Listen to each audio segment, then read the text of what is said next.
a graça e a paz do nosso Senhor Jesus Cristo esteja com vocês, amém? Quero compartilhar com vocês uma mensagem de Deus.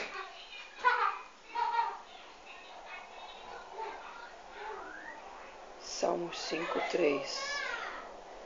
De manhã, ouve, Senhor, o meu clamor. De manhã, te apresento a minha oração e aguardo com esperança. Às vezes, ficamos nos perguntando, será que Deus ouve mesmo a nossa oração?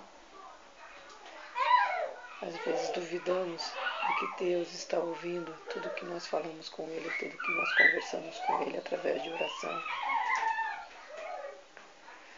Mas pode ter certeza que Deus está te ouvindo sim. Deus tem todo o tempo do mundo para você. Ele nunca está ocupado demais para te ouvir.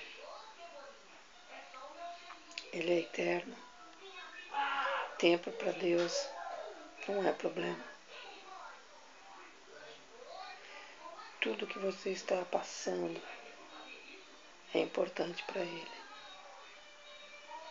Mesmo que sejam as menores coisas,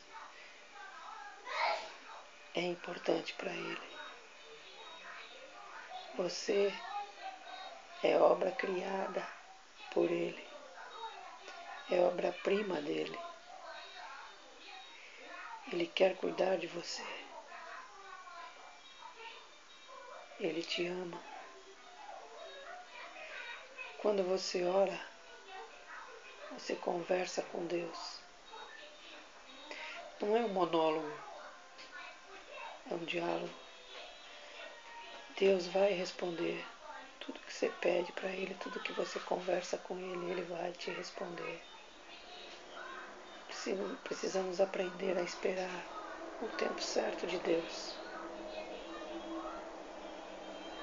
Basta esperar e escutar com atenção.